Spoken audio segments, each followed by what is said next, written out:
तो दोस्तों नमस्कार। आप लोगों का यादगार एजुकेशन चैनल में हार्दिक स्वागत है। आप लोगों के लिए नई टॉपिक आज पढ़ाएंगे रस के बारे में। और रस की वीडियो इससे पहले आप लोगों को 2 वीडियो मिल चुकी होगी। आज चलेंगे हम लोग कर्म रस के बारे में चर्चा करेंगे और सीखेंगे पठन पाठन के माध्यम से। दोस्तों बने रहिए इस चैनल पे यादगार एजुकेशन पे। तो चलते हैं करुण रस के बारे में देखेंगे दोस्तों। तो करुण रस का अस्थाई भाव अगर आपसे पूछे तो दोस्तों क्या होता है? शोक होता है। तो शोक के बारे में आप लोग अच्छी तरह जानते हैं। तो दोस्तों समझ के पढ़ेंगे। इसकी परिभाषा क्या होगी दोस्तों? अगर बात करें परिभाषा की, भाषा की, तो दोस्तों अच्छी तरह आप लोग जानते हैं कि शोक कहाँ व्याप्त होता है। प्रिय व्यक्ति या प्रिय वस्तु का नष्ट या असहाय पाया जाए वहाँ पर क्या होता है दोस्तों? करुण रस। तो प्रिय लिख लेंगे, प्रिय व्यक्ति या प्रिय वस्तु के नष्ट होने पर या दोस्तों कह सकते हैं या असहाय पाया जाए वहां पर दोस्तों, वहां पर करुण रस होता है। और अस्थाई भाव की बात करें दोस्तों, अस्थाई भाव की, अस्थाई भाव क्या होगा दोस्तों? भाव तो इसका अस्थाई भाव आप लिखे हैं कि शोक होता है। ट्रिक के माध्यम से रस और अस्थाई भावों के बारे में आप लोग देख चुके हैं दोस्तों कि करुण रस की बात अगर करें, रस दोस्तों लिख लेना, यह रस है, यह क्या है? अस्थाई भाव है। किसका अस्थाई भाव है? करुण रस का। तो परिभाषा बनी दोस्तों कि प्रिय व्यक्ति या प्रिय वस्तु के नष्ट होने पर या असहाय पाए जाने पर करुण रस और अस्थाई भाव शोक होता है। तो दोस्तों हमारी जानकारी में हमारी बात अच्छी तरह आप लोग समझ रहे हैं। तो प्रिय व्यक्ति या प्रिय वस्तु के नष्ट होने पर दोस्तों यहाँ पर आप लोग देखे थे कि वियोग श्रृंगार में क्या हुआ था कि नायक नायिका जब बिछुड़ रहे थे, असहाय पाए गए, तो वहां पर भी असहाय में क्या हो रहा था? वियोग श्रृंगार हो रहा था। लेकिन यहाँ पर वियोग श्रृंगार नहीं है दोस्तों, यहाँ पर हम लोग करुण रस पढ़ रहे हैं। और शोक में किसी के प्रिय व्यक्ति के मृत्यु पर या प्रिय, बहुत प्रिय आपकी वस्तु है, अगर नष्ट पाया जाए तो वहां पर करुण रस होगा। तो अगर कोई कहे कि भैया कुछ पहचान बता दीजिए इसका, तो पहचान में आप लोग दोस्तों लिख सकते हैं कि पहचान में कोई छंद आ जाए, कोई दोहा आ जाए, कोई पंक्ति आ जाए, तो कैसे मालूम पड़ेगा कि इसमें करुण रस है? तो दोस्तों बता दे रहे हैं, पहचानने का ट्रिक बता दे रहे हैं। पहचान का देख लीजिएगा, अगर किसी पंक्ति में शोक आ जाए, शोक शब्द आ जाए तो क्या होगा? करुण रस होगा। अगर मृत्यु की बात आ जाए, मृत्यु की बात, तब भी शोक होगा। और मृत्यु की बात अगर करुण शब्द आ जाए, करुण शब्द आ जाए, तब भी शोक रस होगा। अगर कोई कहे कि और कुछ बताइए, दुख आ जाए, दुख शब्द आ जाए, दुख शब्द आ जाए, और हाय शब्द आ जाए, दीन शब्द आ जाए, हीन शब्द आ जाए, तो दोस्तों वहां पर यह समझ लीजिएगा कि करुण रस होगा। पहचान के लिए दोस्तों हम बता दिए कि किसी छंद या दोहे में या सोठा में, किसी भी में अगर ऐसी बात आ जाए कि शोक आ जाए, मृत्यु आ जाए, करुण आ जाए, दुख आ जाए, हाय आ जाए, दीन आ जाए, हीन आ जाए, तो वहां पर कौन सा रस होगा? तो वहां पर आप लोग करुण रस लगाएंगे। और करुण का स्थायी भाव शोक होता है, इतना दिमाग में रहे। जैसे कोई कहे कि भैया ऐसा है कि कोई सटीक उत्तर दीजिए या उदाहरण बता दीजिए कि जिससे कि उसमें यह चीजें दिखाई दें। तो चलिए आते हैं हम लोग, बने रहिए दोस्तों।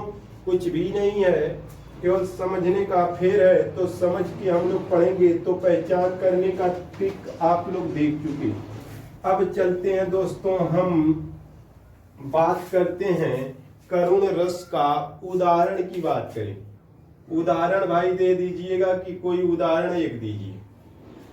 तो आप लोग जानते हैं कि हाय महा दुख पाए सखा तुम आए, इतय न कितय दिन खोए, देखी सुदामा की दीन दशा, करुणा करके करुणा निधि रोए, पानी परात से हाथ छुयो नहीं, नैनन के जल से पग धोए। तो दोस्तों कहां पर आया, हाय महा दुख पाए सखा।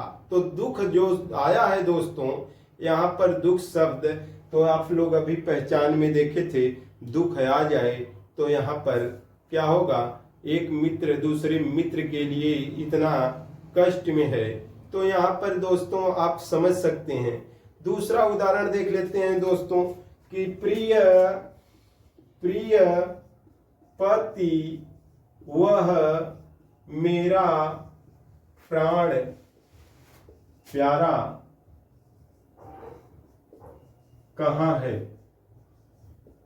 अब सोचिएगा, एक पत्नी अपने पति से कह रही है कि प्रिय पति वह मेरा प्राण प्यारा कहाँ है, दुख जल निधि डूबी का सहारा कहाँ है, दुख जल निधि डूबी का सहारा कहाँ है। दुख जल निधि डूबी का सहारा कहाँ है, अब तक जिसको देखकर मैं जी सकी हूँ, वह हृदय हमारा नेत्र तारा कहाँ है। तो दोस्तों प्रिय पति वह मेरा प्राण प्यारा कहाँ है, दुख देख ले रहे हैं दोस्तों, दुख आया। तो यहाँ पर आप लोग अच्छी तरह समझ सकते हैं कि कौन सा रस होगा, तो करुण रस। और अस्थाई भाव पूछ सकता है आप लोगों से, शोक। तो दोस्तों हमारी जानकारी में हमारी बात अच्छी तरह आप लोगों को समझ में आई होगी। पहला उदाहरण हम बता चुके हैं, हाय महा दुख पाए सखा तुम आए, इतय न कितय दिन खोए। हाय महा दुख पाए सखा तुम आए, इतय न कितय दिन खोए, देखी सुदामा की दीन दशा, करुणा करके करुणा निधि रोए। तो दोस्तों यहाँ पर करुण शब्द भी आया, दुख शब्द भी आया। तो आप लोग अच्छी तरह समझ सकते हैं दोस्तों, कुछ भी नहीं है, समझ के पढ़ेंगे कि दुख शब्द यहाँ पर भी आ गया, वहां पर भी आ गया, करुण रस भी, करुण शब्द आ गया, शोक आ जाए तब भी दोस्तों पहचान करने का भी बात बता दिए हैं कि पहचानेंगे कैसे। तो अगली बात कर रहे हैं दोस्तों दूसरे रस की बारे में। तो दूसरा रस क्या होगा हम लोगों का, दूसरा रस कौन सा पढ़े दोस्तों, आप लोग बताइएगा। रौद्र पढ़ लेते हैं, रौद्र। नंबर तीसरी बात कर रहे हैं कि रौद्र रस, रौद्र रस की बात करेंगे। इसका अस्थाई भाव होता है क्रोध, क्रोध। तो दोस्तों आप लोग वाकिफ हैं, पढ़े हैं। परिभाषा में चलते हैं, फिर पहचान भी बताएंगे। अबड़ा ये मत, पहचान भी बताएंगे, आनंद आएगा बड़ा। तो जो दोस्तों परिभाषा पहले देख लेते हैं, परिभाषा बता दीजिएगा कि कैसे हम पहचानेंगे। तो मोटी सी परिभाषा एक बता दे रहे हैं, सभी में काम करेगा। अनुभाव विभाव तथा संचारी भाव के संयोग से, जहां पर अनुभाव विभाव तथा संचारी भाव के संयोग से जहां पर क्रोध नामक अस्थाई भाव प्राप्त हो, वहां पर रौद्र रस होता है। अब किसी का भी बनाना है तो बना सकते हैं, क्योंकि अंगों के योग से ही बनेगा। तो अंग आप लोग जानते हैं 4 हैं, अनुभाव विभाव अस्थाई भाव और संचारी भाव। तो इनके संयोग से जो रस बनेगा वो बनेगा। तो दोस्तों यहाँ पर देख रहे हैं, अगर कोई कहे कि श्रृंगार रस का बनाइए, तो अनुभाव विभाव तथा संचारी भाव के संयोग से जहां पर रति नामक अस्थाई भाव प्राप्त हो वहां पर श्रृंगार रस होता है। दोस्तों आप लोग हमारी जानकारी में हमारी बात अच्छी तरह समझ रहे हैं। अब दोस्तों परिभाषा की बात करते हैं कि शत्रु पक्ष या किसी अत्याचारी शत्रु पक्ष या किसी अत्याचारी का।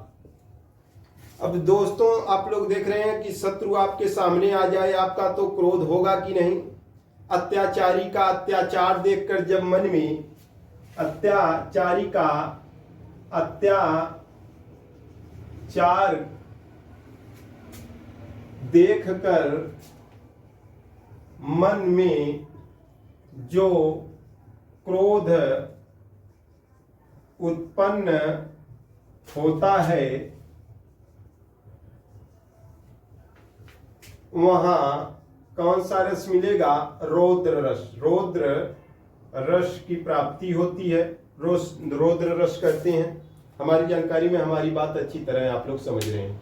शत्रु पक्ष हो, आपका शत्रु सामने आ जाए, आपको देखकर ही, अपने शत्रु को देखकर ही आप क्या करेंगे?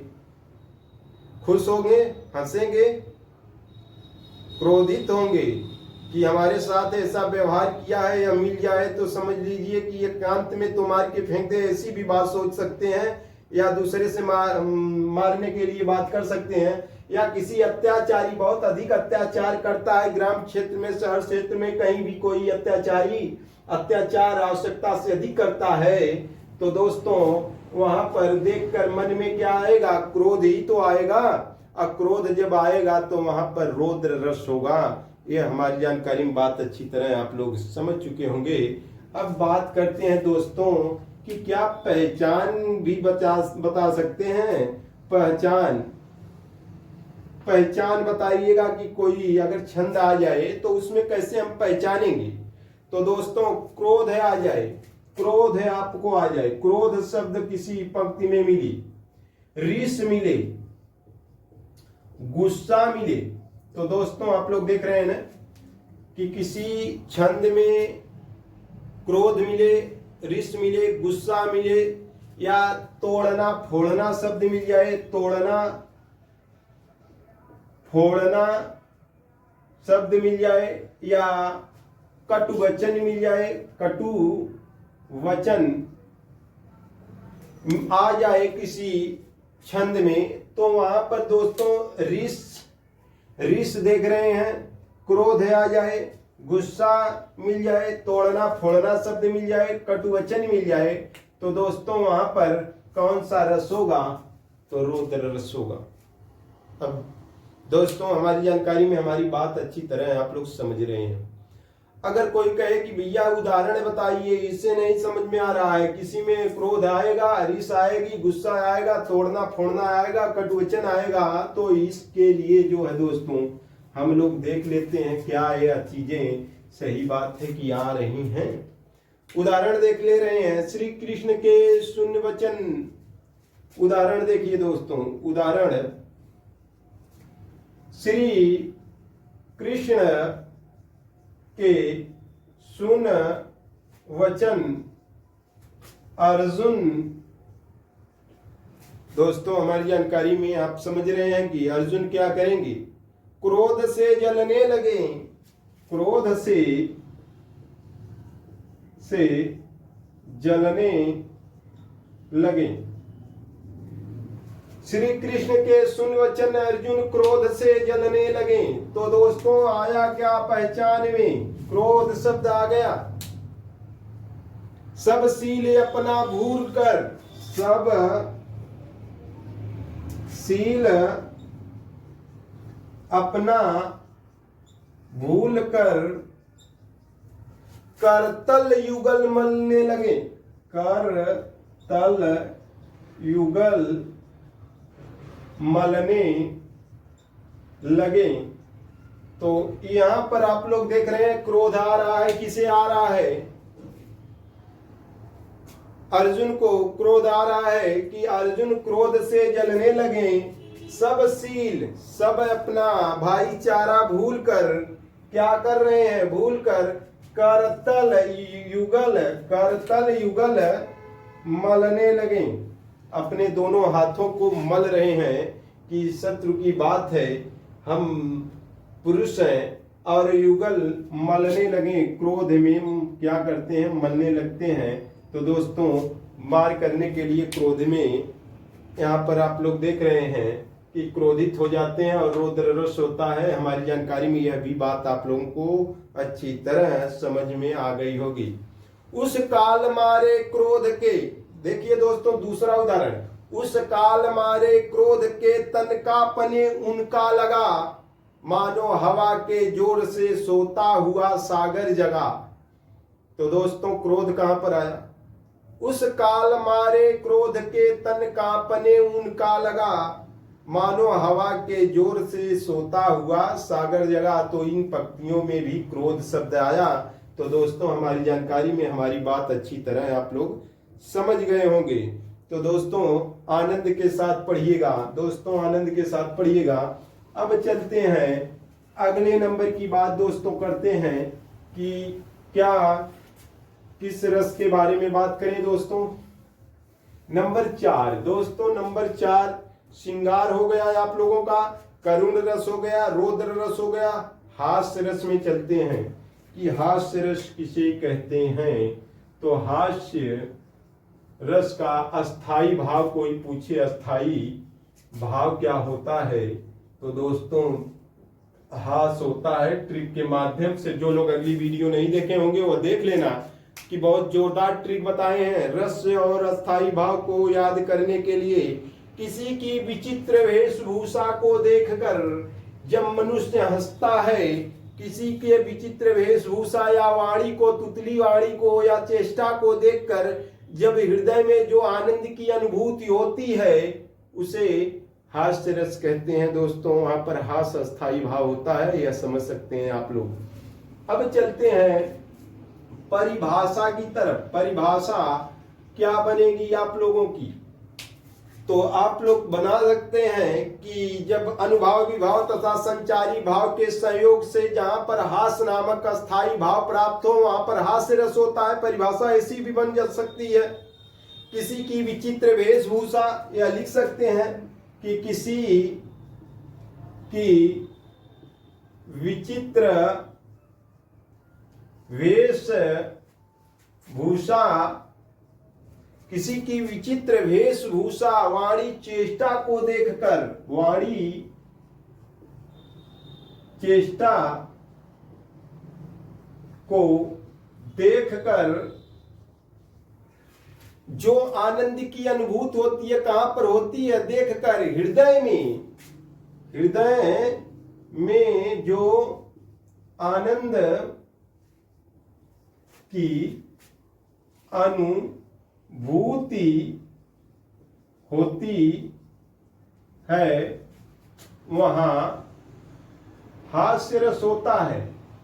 हास्य रस होता है दोस्तों। हमारी जानकारी में हमारी बात अच्छी तरह आप लोग समझ रहे हैं कि किसी की विचित्र वेशभूषा या वाणी या किसी की चेष्टा को देखने के बाद जो हृदय में आनंद आता है, जैसे आप लोग नाटकों में देखे होंगे जो विदूषक होते हैं, जो जोकर होते हैं, उनको देखने के बाद देखने वाले श्रोता जो होते हैं पहले ही हंसने लगते हैं कि अब इसके आने के बाद बड़ा आनंद आएगा।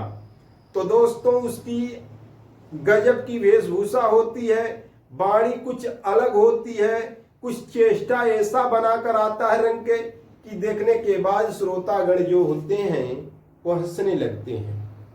तो दोस्तों कोई कहे कि भाई उदाहरण बता दीजिए, तो उदाहरण देख लेते हैं। उदाहरण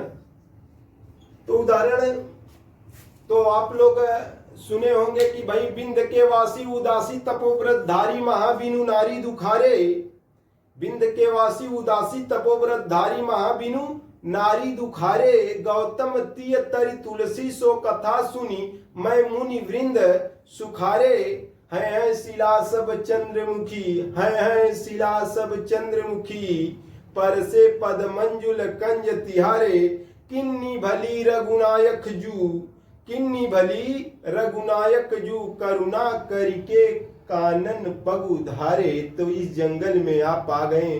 तो दोस्तों इसका मतलब है कि विंध्य के वासी सभी लोग क्या थे, वासी तपोवरधारी जो थे वह उदासी थे। अब किसके बिना उदासी थे, नारी के बिना। महाबिनु नारी दुखारे। तो दोस्तों क्यों सुखी होना चाह रहे हैं, कैसे सुखी होना चाह रहे हैं, तुलसीदास जी से एक कथा सुने कि रामचंद्र जी जो है एक पत्थर की बनी हुई मूर्ति, यानी उसको पत्थर को टच करने के बाद अपने पैरों से छू देने के बाद सुंदर चंद्रमा के आकार की नारी बन गई। तो यहाँ पर भी आ रहे हैं, इधर की तरफ आ रहे हैं, तो यह इधर बहुत अधिक शिलाएं हैं, सुंदर सुंदर शिलाएं हैं और सुंदर सुंदर स्त्रियां हो जाएंगी, हम लोग सुखी हो जाएंगे। दोस्तों आप लोग बताइए कि कोई अगर तपस्वी आदमी तप करने के लिए गया और वह फिर सोचने लगे स्त्री के बारे में, गृहस्थ जीवन के बारे में, तो वह हंसी के पात्र होगा। अगर आप कह दिए कि आज हम व्रत हैं, आज कुछ नहीं खाएंगे, नाराज हैं सभी से, अब सोचिए दोस्तों, फिर उसके बाद सभी लोगों के सोने के बाद जाकर खा रहे हैं चोरी से, तो हंसी के पात्र हैं आप। तो दोस्तों ठीक इसी प्रकार की आप अगर योगी हो गए हैं, उसके बाद भोगी का काम करें, तो दोस्तों आप पर दुनिया हंसेगी। तो दोस्तों यहाँ पर कहने का मतलब यही है, ढेर अधिक यही है। तो दोस्तों आगे चलते हैं कि दूसरा उदाहरण देख लेते हैं। तंबूरा लय मंच पर बैठे प्रेम प्रताप। तंबूरा लय मंच पर बैठे प्रेम प्रताप। सोचिए, तंबूरा ढोल मजीरा लेकर प्रेम का गान करने वाले बैठे हैं। साज मिले 15 मिनट घंटा भर आलाप। साज मिले 15 मिनट घंटा भर आलाप। राग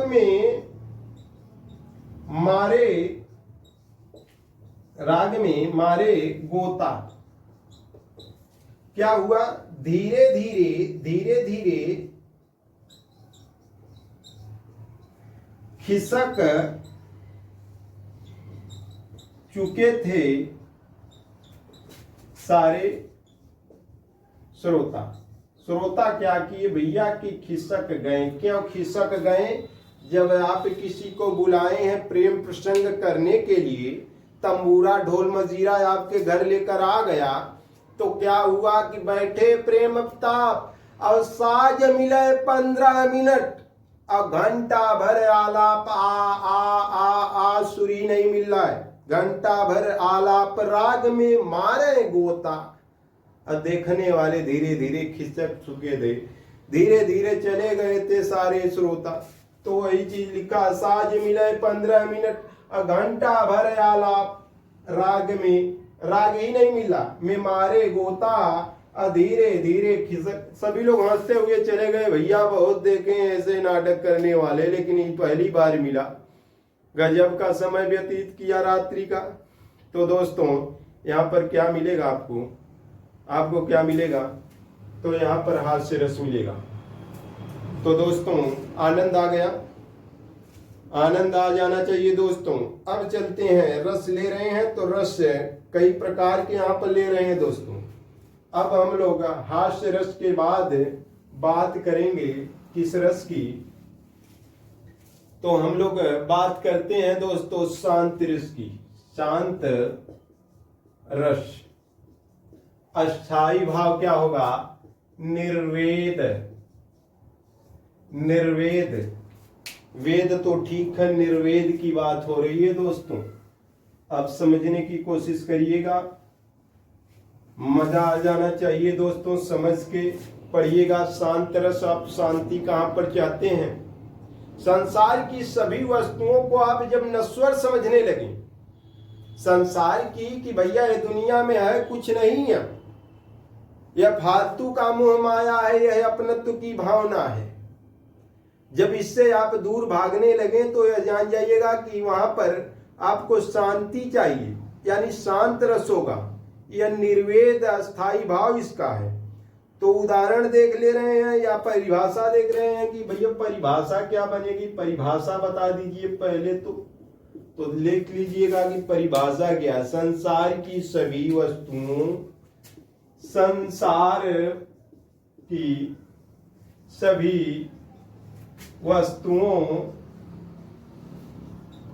की नश्वरता को जानकर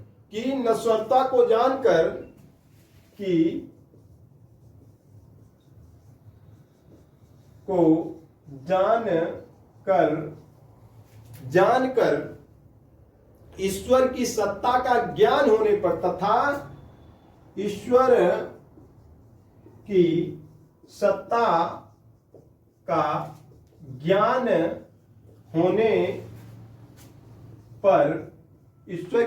का ज्ञान होने पर ईश्वर की सत्ता का ज्ञान होने पर वैराग उत्पन्न होना।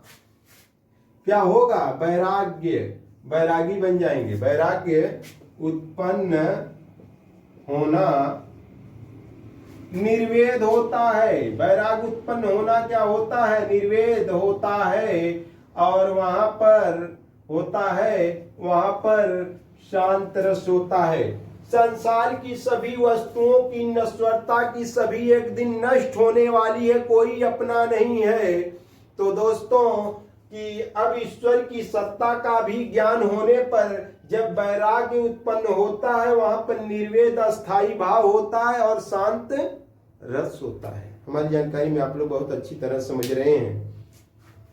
उदाहरण देख लेते हैं दोस्तों, उदाहरण देख लीजिए। उदाहरण, अब लौ नसानी अब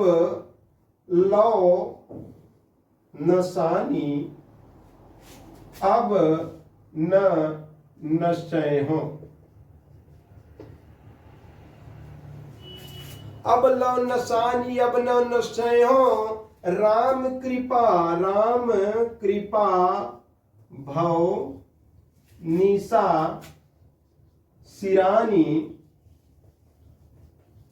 जागे फिर न डसय हो। तो दोस्तों यहां पर देख लीजिएगा कि अब न नसानी अब न नशय हो। राम कृपा भव निशा सिरानी जागे फिर न डसय हो। अभी तक तुलसीदास जी की पंक्ति है, कहें कि अभी तक अपना जीवन बहुत नष्ट हमने कर दिया। अब लव नसानी नष्ट किया, अब न नशय हो, अब नष्ट नहीं करूंगा। क्यों नहीं करूंगा? कि क्योंकि राम कृपा भवनिशा सिरानी, राम की कृपा हो गई है और इस भवनिशा यानी रात्रि रूपी संसार से मैं जाग गया हूं, ज्ञान हो गया हूं, इस संसार में कुछ नहीं है। तो वैराग्य उत्पन्न होना निर्वेद होता है दोस्तों। भव निशा सिरानी जागे फिर न डसयो। अब इस संसार में वापस, इस माया मोह रूपी संसार में वापस नहीं आने वाला हूं। यहाँ पर सब कुछ नश्वर है। तो दोस्तों यहाँ पर आप समझ सकते हैं कि कौन सा रस होगा। शांत रस में जा रहे हैं, अस्थाई भाव निर्वेद है। यह तन कांचा कुंभ है, लियो फिर सो साथ, और ढबका लागा फूट गया कुछ न आयो हाथ। दोस्तों आप लोग समझ सकते हैं कि यह तन कांचा कुंभ है, कच्चे घड़े के समान है कि धक्का लग जाए, कहीं ठोस लग जाए, कब मृत्यु हो जाए दोस्तों कोई नहीं जानता। तो यहाँ पर भी शांत रस में जा सकते हैं दोस्तों, इस संसार की नश्वरता को जानकर कि नष्ट होने वाली हैं। तो दोस्तों हमारी जानकारी में आप लोग अच्छी तरह यह बात समझ लिए होंगे। अगर वीडियो अच्छी लगे तो दोस्तों लाइक करिएगा, शेयर करिएगा। अगले वीडियो लेकर आप लोगों को और रस की चर्चा करते रहेंगे। नमस्कार दोस्तों।